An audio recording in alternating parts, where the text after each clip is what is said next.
जय वीर तेजा जी साथियों, मैं हरि बेनीवाल विवेकशील विचार मंच पर एक बार फिर आपसे इस वीडियो संदेश के माध्यम से एक चीज आपसे बताना चाहता हूं। साथियों, सुबह मैंने एक वीडियो अपलोड किया था और वो वीडियो अपलोड करने के बाद में बहुत सारे साथी ये कह रहे थे कि हम कहीं ना कहीं जाट समाज को बदनाम कर रहे हैं। साथियों, अगर आप किसी भी समाज के सिपाही क्यों ना हो, किसी भी समाज के प्रतिनिधि क्यों ना हो, आपके समाज में अगर कुछ गलत हो रहा है तो उसके खिलाफ आवाज उठानी एक जागरूक सामाजिक प्राणी का कर्तव्य बनता है। आज हमें गर्व है वीर तेजा जी महाराज पर, हमें गर्व है हमारे जाट समाज पर, लेकिन अगर कुछ गलत हो रहा है और हम खामोश है तो इसका मतलब हम समाज के साथ बहुत बड़ा धोखा कर रहे हैं। साथियों, कल के पूरे घटनाक्रम के बाद में जब हमने नारायण जी बेनीवाल और हनुमान जी बेनीवाल हनुमान जी नहीं, नारायण जी बेनीवाल से मुलाकात की, तब उन्होंने कुछ बातें बताई थी जो मैं आपके साथ साझा करना चाहता हूं। नारायण जी ने एक कहा था कि हरि, एक्चुअल में अगर दिल की बात कहो ना तो वीर तेजा जी महाराज खुद भी मंदिरों के पक्ष में नहीं थे। वो खेती किसानी को नया स्वरूप देने वाले एक वैज्ञानिक थे। 1000 साल पहले, उससे पहले हम जब खेती करते थे तो सीधा बीज फेंक देते थे, उगे ना उगे आधा अधूरा उगता था। लेकिन वीर तेजा जी महाराज ने हड़ोतिये का आविष्कार किया और आज भी हड़ोतिया, जब मारवाड़ के अंदर, इधर तो हमारी संस्कृति है, गंगानगर हनुमानगढ़ में यह खत्म हो चुकी है, जब भी हड़ जोड़ते हैं तो तेजा जी महाराज का नाम लेकर जोड़ते हैं लोग वहां पर।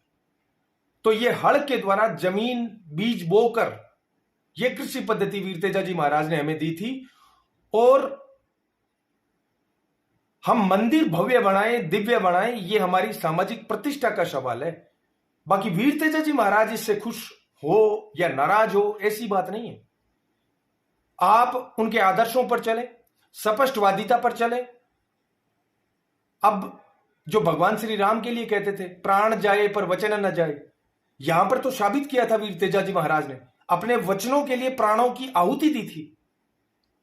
वैसे देवता को अगर आप मंदिरों में कैद करना चाहते हैं तो यह बहुत गलत है। मेरा कहने का मतलब यह है साथियों, और अगर आप फिर भी बनाना चाहते हो मंदिर, तो मंदिरों के ऊपर कम से कम वीर तेजा जी महाराज के मंदिर के ऊपर जो पैसा लगना चाहिए वो गरीबों की बद्दुआओं का तो कतई नहीं होना चाहिए। बात जब चौटाला परिवार की चल रही थी तो मैंने सबूतों के साथ, तथ्यों के साथ बताया था। जो परिवार किसी प्रदेश के सूबे का मुखिया रहा हो, मुख्यमंत्री तक रहे हो, कितनी बड़ी ताकत थी उनकी, तब भी उन्होंने हरियाणा में कहीं पर भी वीर तेजा जी महाराज के नाम से एक ईंट तक नहीं लगाई। और क्या थे चौधरी ताऊ देवीलाल ने अपनी 5000 एकड़ जो जमीन थी वो गरीबों में बांट दी थी। गरीबों में सीलिंग के बाद 140 बीघा जमीन उन्होंने छोड़कर, विरासतन छोड़कर इनके पास गए थे। चौधरी ओम प्रकाश चौटाला और उनके दोनों सुपुत्र अभय सिंह जी और अजय सिंह जी, आप पर एहसान रहेगा समाज का और समाज के गरीब परिवारों का कि आप प्लीज हमें वो विधि बता दीजिए, वो कर्तव्य आपके बता दीजिए, वो मंत्र आपके बता दीजिए कि 140 बीघा जमीन को चंद सालों में आपने भारत से लेकर अमेरिका तक अथाह संपत्तियों में कन्वर्ट कर दिया। ऐसा क्या किया था आपने? दावे के साथ कह सकता हूं, कम से कम आप चौधरी ताऊ देवीलाल के सिद्धांतों पर तो कतई नहीं चले होंगे। क्या चल रहा है आज हरियाणा के अंदर? चौधरी ओम प्रकाश चौटाला और अजय सिंह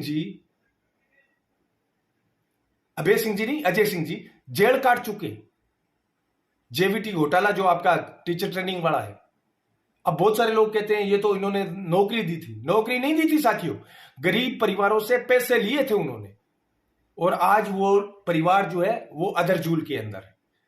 तो इस प्रकार के लोग यहां पर एक्सटॉर्शन, डकैती, हत्या, इस प्रकार के आरोप है इन पर। इस प्रकार के माध्यमों से नशा, इस प्रकार के माध्यमों से उन्होंने पैसा कमाया है। वरना आप बता दो ऐसा कौन सा बिजनेस है इनके परिवार के पास कि इनकी संपत्ति रोजाना 4 गुना हो जाती है। कोई एक किसान मेरे को वहां पर बता रहा था खरनाल में ही कल कि भाई साहब परिवार तो बहुत अच्छा है, 15 साल पहले इन्होंने 11 लाख रुपए दिए थे। एक जमींदार मारवाड़ का होता है ना, 11 लाख रुपए वो दे देता है। कितने होते हैं 11 लाख रुपए? और ठीक है, आपने दिए हैं भाई, आपकी पवित्र पाक कमाई में से अगर आपने दिए हैं तो बहुत अच्छा, धन्यवाद देते हैं आपको। लेकिन कल क्या कर रहे थे वो? कल जो चौटाला परिवार के प्रतिनिधि थे वो बोली लगा रहे थे वीर तेजाजी महाराज की, बताओ कितने देने हैं, बताओ कितने देने हैं, उतने दे देंगे। क्यों भाई, कोठा है क्या ये? वीर तेजाजी महाराज के मंदिर प्रांगण में वो स्पष्ट सरेआम झूठ बोल रहे थे कि हमने तेजाजी के नाम से तेजाखेड़ा नाम का गांव बसाया है। अरे वो गांव नहीं है, तेजाखेड़ा नाम से इनका फार्म हाउस है जहां पर इनकी रंगरेली मनाई जाती है। वहां पर कोई तेजाजी का मंदिर नहीं है। तेजाखेड़ा इनके दादा तेजाराम के नाम से तेजाखेड़ा है, जो आसाराम जी के पापा थे।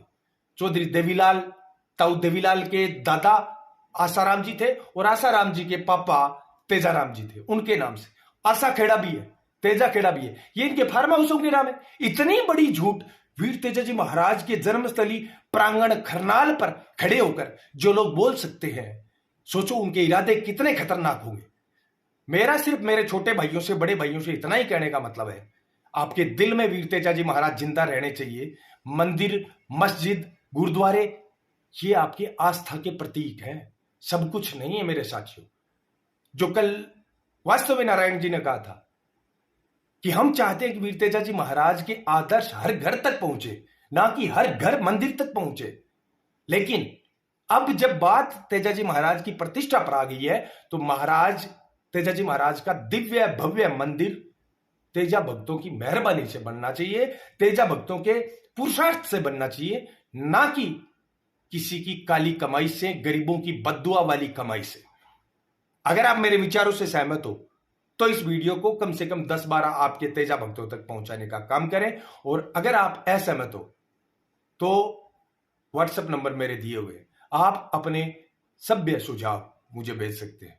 इस वीडियो में बस इतना ही, मिलते हैं एक और वीडियो में, तब तक के लिए जय वीर तेजाजी।